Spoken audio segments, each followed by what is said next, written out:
Hey guys, today we're going to look at an ancient temple called Shikanathar Temple located in a remote village called Kudumiyanmalai. This temple is referred to as the Unsolved Puzzle by experts because of its completely unexplainable and unrelated carvings.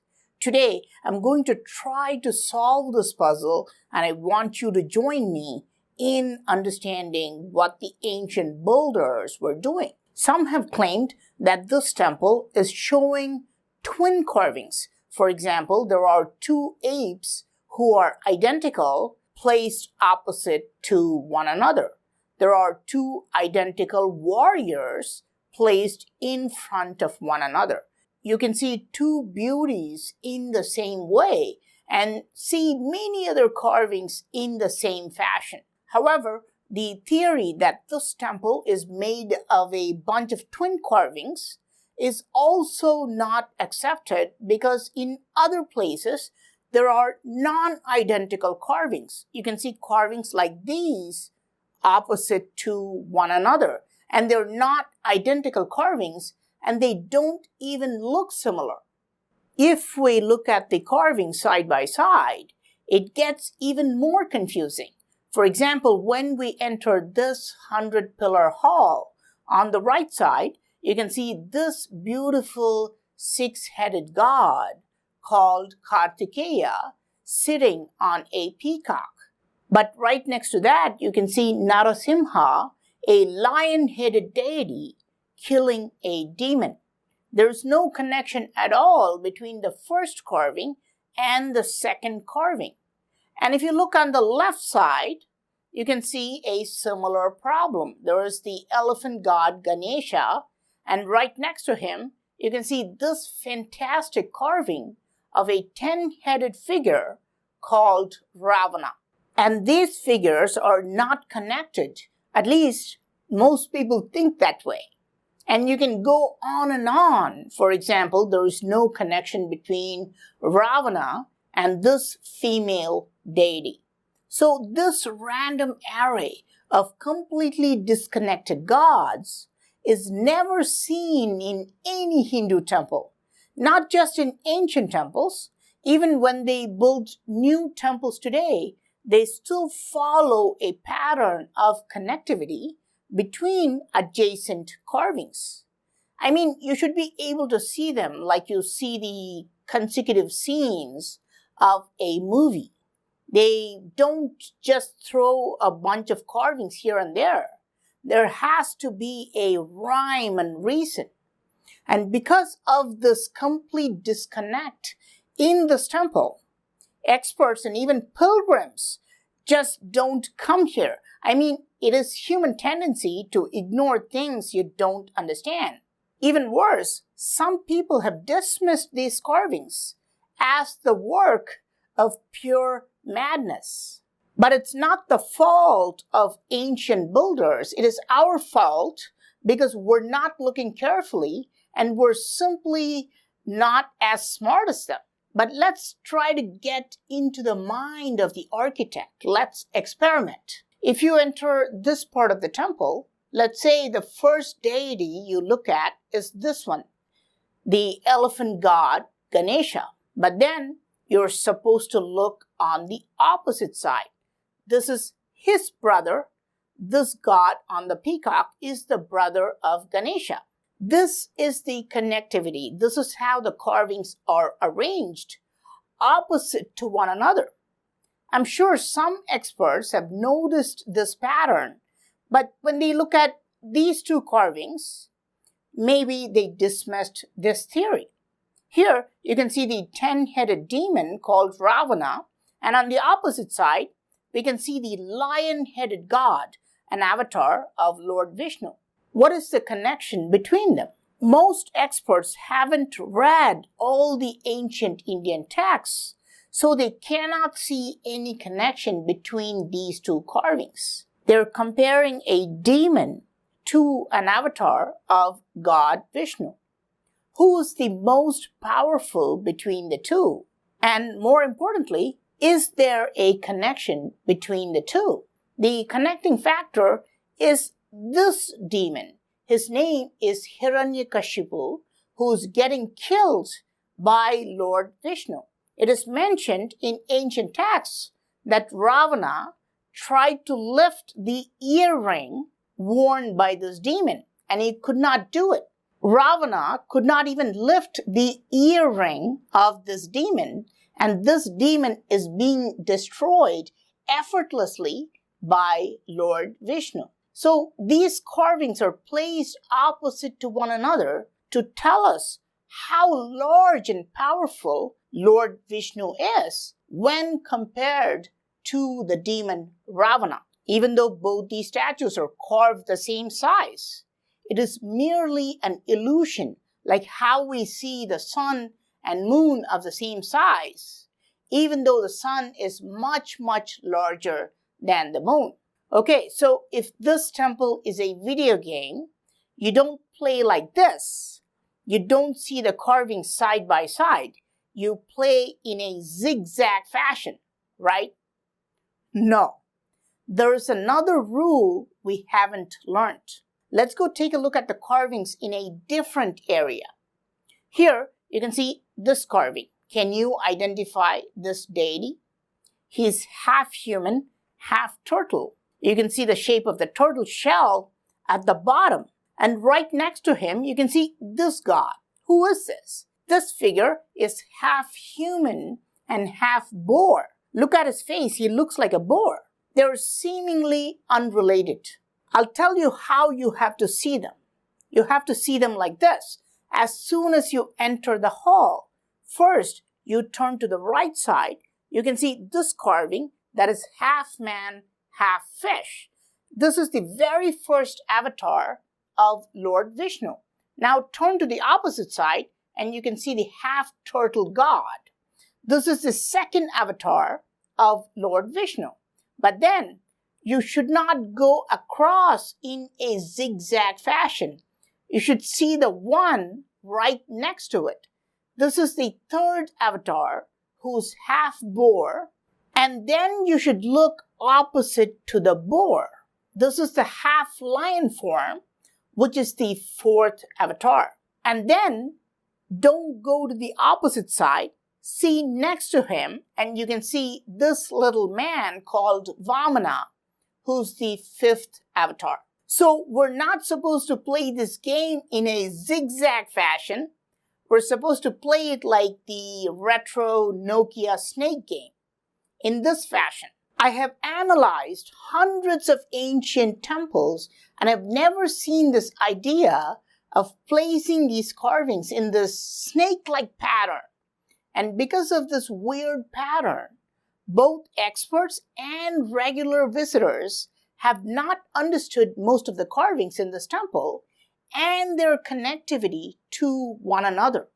So people just don't visit this temple simply because they don't understand the pattern hidden here. By the way, if you're not a Hindu and if you're completely lost by these avatars, the easy way to remember the order of Vishnu's avatars is Darwin's evolution.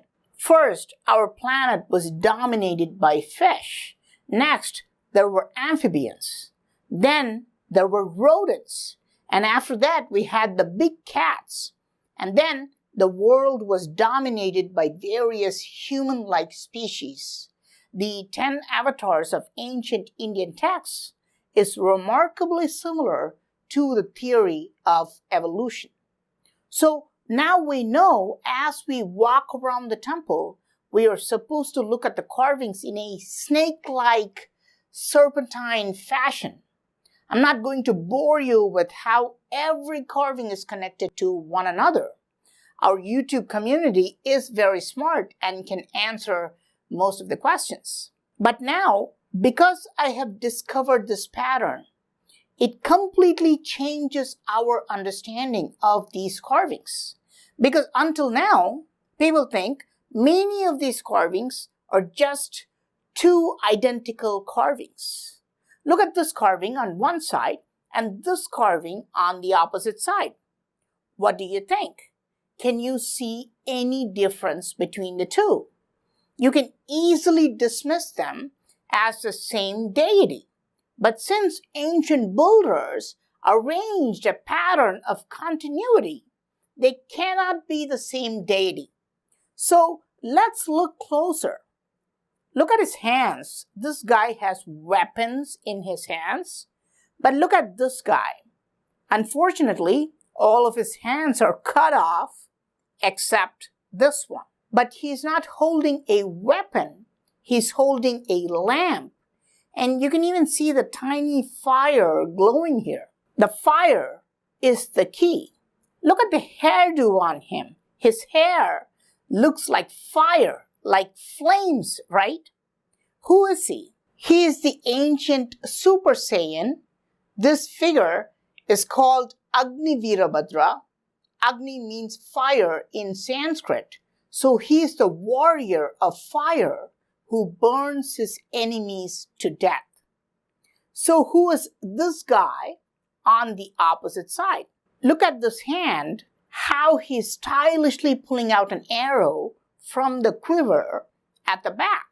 He's just using 2 fingers to pull out the arrow without even turning his head.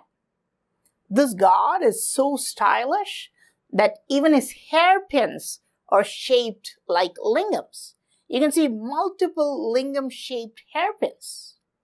But the key detail is in his clothes. See here, you can see the human skulls on his clothes. The people who use skulls in rituals are called agoris. So we can identify this warrior as Agora Veerabhadra, the warrior who decapitates his enemies and keeps their skulls as trophies. By the way, if you're not a Hindu and if you've sat through this and understood this, you should pat yourself on the back because I've just taught you some very advanced Indic iconography. In a similar fashion, we can now decode these 2 apes also. And you can see the ape's body hair on the statue. It's remarkable how they achieved these curves on solid granite. It still remains a mystery. But these figures are not identical. They do have some differences. They're actually brothers by the names of Vali and Sugriv mentioned in ancient Indian texts. But some figures facing each other don't look similar to each other at all. But because we know that opposite carvings are connected, we can now unravel some interesting stories. Here you can see this mother goddess, Parvati. Parvati is normally supposed to look beautiful and nice, but here she's actually angry, and you can see her eyes popping out and her fangs are coming out. Why? Let's look at the opposite side. Who is he and what is he doing? He's her husband, Lord Shiva, and he has lifted up one of his legs. And look carefully, there's an earring in one ear, but on the other ear, there's no ring. Believe it or not, this missing earring is helping us crack the case. There was once a dance competition between Shiva and his wife. The competition began and other gods started gathering to watch this.